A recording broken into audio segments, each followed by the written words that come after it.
সমস্ত এসএসকেএমএসকে শিক্ষক শিক্ষিকা, একাডেমিক সুপারভাইজার, মাদ্রাসা পৌরসভার শিক্ষক শিক্ষিকা, শিক্ষাবন্ধু সহ সমস্ত এসএসএ কর্মীদের আমার চ্যানেলের পক্ষ থেকে আন্তরিক শুভেচ্ছা জানিয়ে শুরু করছি আজকের এসএসএ নিউজ। দেখুন, ইতিমধ্যে আপনারা জানেন রাজ্যে যে প্রায় 1 লক্ষ কর্মী, সমগ্র শিক্ষার কর্মী, তাদের প্রতি বিগত সরকার কিভাবে অত্যাচার, নির্যাতন, নিপীড়ন নামিয়ে এনেছিল সেটা আমাদের সকলেরই জানার বিষয়।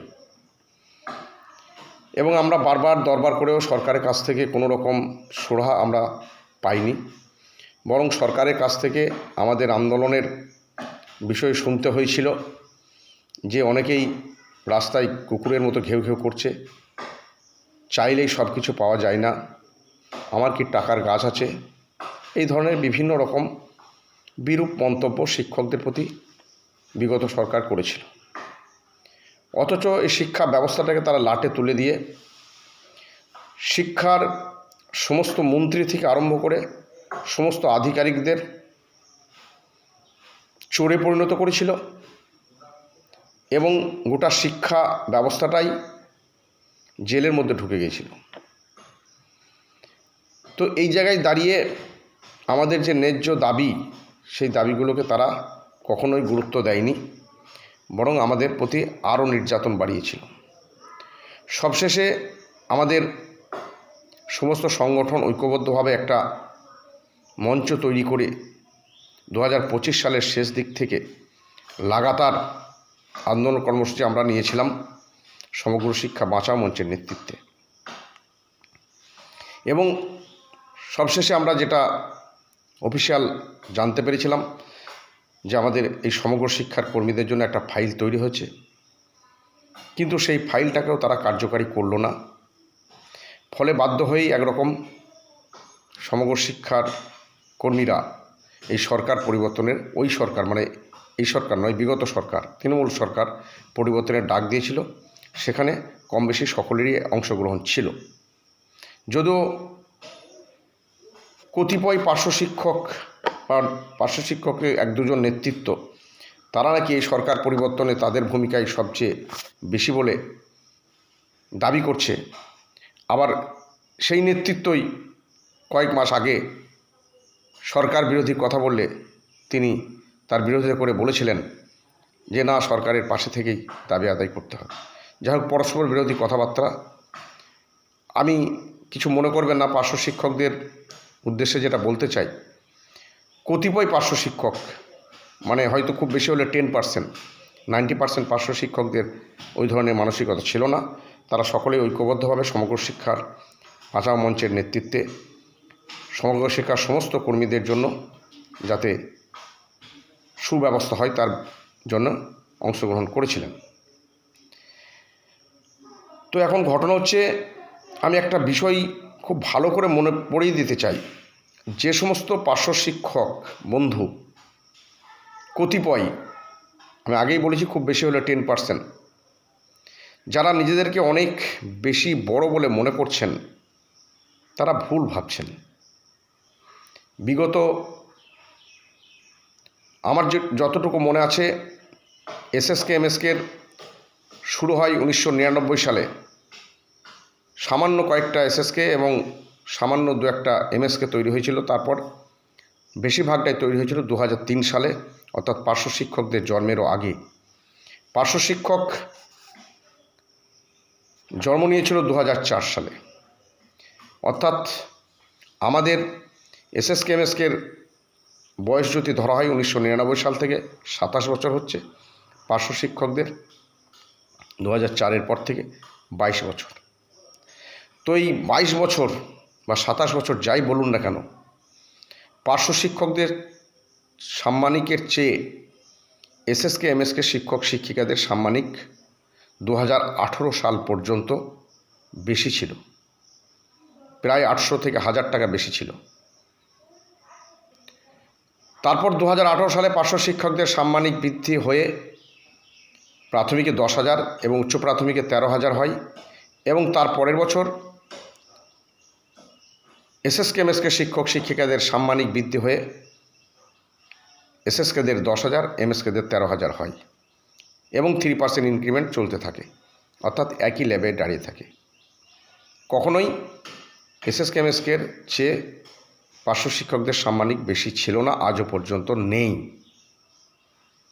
কিন্তু তারা কেন জানি না কতিপয় পার্শ্ব শিক্ষক তারা নিজেদেরকে এত বড় ভেবে নিচ্ছেন এবং এসএসকেএমএসকে শিক্ষক শিক্ষিকাদের হেয় প্রতিপন্ন করার চেষ্টা করছেন আমার জানা নেই। সমাজে একটা শ্রেণী, উচ্চ শ্রেণী, তারা যদি গরিব মানুষদের হেয় প্রতিপন্ন করে সেটাও অপরাধ। তাই একই জায়গায় দাঁড়িয়ে সকলেই শিক্ষা সঙ্গে যুক্ত এই শিক্ষকদের মধ্যে এই মানসিকতা থাকাটা কতটা সমীচীন আপনারা একটু ভেবে দেখবেন, যাদের মধ্যে এই মানসিকতা আছে, কতিপয় পার্শ্ব শিক্ষকদের বলছি। এবং পার্শ্ব শিক্ষকদের বিভিন্ন গ্রুপে এই ধরনের মন্তব্য করার ফলে এসএসকেএমএসকে শিক্ষক শিক্ষিকাদের মধ্যে একটা বিভ্রান্তি দানা বাঁধছে। তো সে জায়গায় দাঁড়িয়ে আমি বলবো, এইগুলোকে ত্যাগ করে আমাদের যেটা ঐক্যবদ্ধভাবে প্রচেষ্টা চালানো, সেটা চালানো দরকার। ইতিমধ্যে পার্শ্ব শিক্ষকদের সাম্মানিক বৃদ্ধি হয়েছে বলে বাজেটে, যদিও সেই সাম্মানিক বৃদ্ধিটা খুবই সামান্য, এবং আমরাও সেটা ধরে নিয়েছিলাম যে পার্শ্ব শিক্ষক মানে সমস্ত এসএসকেএমএসকে সহ সমস্ত কন্ট্রাকচুয়াল শিক্ষকদের এর মধ্যেই ধরা আছে। তার মধ্যে অনেকটাই ধোঁয়াশা যেটা তৈরি করা হয়েছিল পার্শ্ব শিক্ষকদের একটা অংশের মধ্যে। পার্শ্ব শিক্ষক একজন নেতৃত্ব, তিনি পরিষ্কার বলে ফেললেন যে এসএসকেএমএসকে শিক্ষক শিক্ষিকা বা একাডেমিক সুপারভাইজার বা শিক্ষাবন্ধু এদের কোনো সাম্মানিক বৃদ্ধি হয়নি। যা সাম্মানিক বৃদ্ধি হয়েছে শুধুমাত্র পার্শ্ব শিক্ষকদের জন্য। জানি না তিনি কোনো বাজেট বিশেষজ্ঞ কিনা, তিনি কিসের ভিত্তিতে এটা বললেন। আমরা ধোঁয়াশার মধ্যে অবশ্যই ছিলাম যে যেহেতু এসএসকেএমএসকের কোনো উল্লেখ নেই, এর আগেও উল্লেখ ছিল না, কিন্তু আমাদের বৃদ্ধি হয়েছে। এই ধোঁয়াশা কাটানোর জন্য আমরা, আপনারা জানেন, গত 27 তারিখ শনিবার মুখ্যমন্ত্রীর বাড়িতে আমরা গিয়েছিলাম। যদিও শনিবার আমরা দেখা করিনি, রবিবার দেখা করার উদ্দেশ্যে গিয়েছিলাম, কারণ আমরা খবর নিয়েছিলাম যে মুখ্যমন্ত্রী বাড়িতে থাকবেন 28 তারিখে, রবিবার বাড়িতে থাকবেন, এই খবর নিয়ে আমরা সেখানে পৌঁছেছিলাম।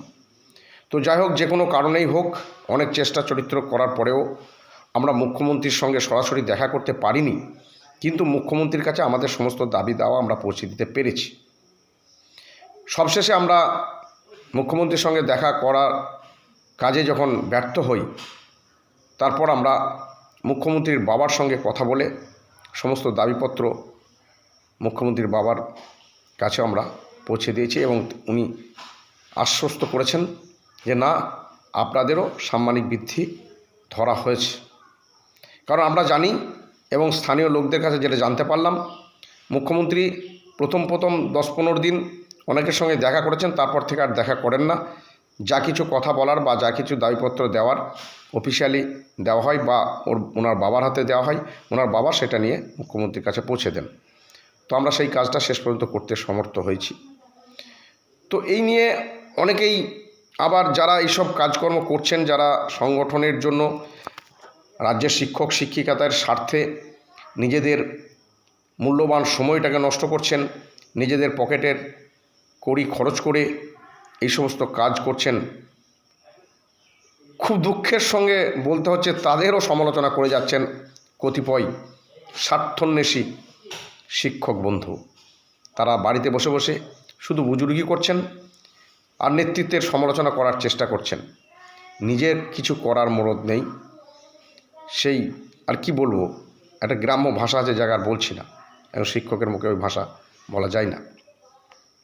তো যাই হোক, আমি সংগঠন প্রসঙ্গে কয়েকটি কথা বলতে চাইছি, কারণ আগামী দিনে যেহেতু নতুন সরকার গঠন হচ্ছে, নতুন সরকার নতুনভাবে আমাদের সাংগঠনিক একটা কাঠামো তৈরি করে, বিগত দিনে আমাদের অনেক ভুলভ্রান্তি সাংগঠনিকভাবে হয়েছে, বিভিন্ন সংগঠন তৈরি হয়ে বিভিন্নভাবে দাবি দেওয়া সরকারের কাছে পৌঁছেছে। তার ফলে সরকার আমাদেরকে বিভিন্ন ভাগে বিভক্ত করেই রেখেছিল এবং আমরা একযোগে আমাদের দাবিগুলো সরকারের কাছে উত্থাপন করতে পারিনি। তাই নতুন সরকার যেহেতু হয়েছে, এই নতুন সরকারের বয়স মাত্র 2 মাস, আরও কিছু সময় অবশ্যই দিতে হবে আমাদের।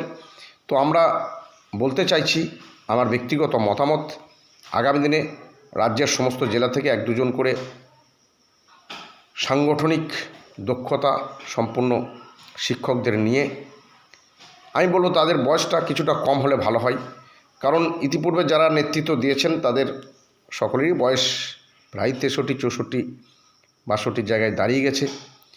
আর শিক্ষকদের একটা বড় অংশ আর ওই পুরনো মুখ্য এটা দেখতে চাইছেন না। তো যাই হোক, তারা পরামর্শ দেবেন, মাথার উপরে থাকবেন, থেকে একটা সাংগঠনিক দক্ষতা সম্পন্ন শিক্ষক শিক্ষিকাদের নিয়ে সারা রাজ্যে একটাই সংগঠন তৈরি হোক, এটা আমি শিক্ষকদের কাছে অনুরোধ রাখছি। এবং সেই সংগঠন হবে সম্পূর্ণ অরাজনৈতিকভাবে। সরকার যখন আমাদের পাশে দাঁড়াবে, সরকার যখন আমাদের কিছু করবে, তখন অবশ্যই সরকারকে আমরা ধন্যবাদ জানাবো। আবার সরকার যদি আমাদের দাবি দেওয়া পূরণ না করে, ন্যায্য দাবি যদি পূরণ না করে, সেক্ষেত্রে আমরা সরকারের বিরোধিতা করা নয়, সরকারকে মনে পাড়িয়ে দেওয়ার জন্য কিছু কিছু আন্দোলন কর্মসূচি অবশ্যই গ্রহণ করব। তো এই জায়গায় দাঁড়িয়ে যারা এখনও পর্যন্ত শুধুমাত্র বাড়িতে বসে নেতৃত্বদের বিরুদ্ধে কুৎসা রটাচ্ছেন, নেতৃত্বদের বিরুদ্ধে হোয়াটসঅ্যাপ ফেসবুকে লেখালেখি করছেন, আমি চাইব তাদের শুভবুদ্ধির উদয় হোক এবং আগামী দিনেও তারা নেতৃত্বদের সঙ্গে বা তারা নিজেরা এসে নেতৃত্ব দিয়ে এই এসএসকেএমএসকে পার্শ্ব শিক্ষক, শিক্ষাবন্ধু সহ সমস্ত সমগ্র শিক্ষার পরিবারের যাতে মানোন্নয়ন হয় সেই দিকে তারা সচেষ্ট হবেন। সমস্ত রকম বিতর্ক বা বিতর্কিত কথাবার্তা থেকে বিরত থাকবেন, এই আশা ভরসা রেখে রাজ্যের সর্বস্তরের শিক্ষক শিক্ষিকাদের আমার চ্যানেলের পক্ষ থেকে সংগ্রামী অভিনন্দন জানিয়ে শেষ করছি। ভালো থাকবেন, সুস্থ থাকবেন, ধন্যবাদ।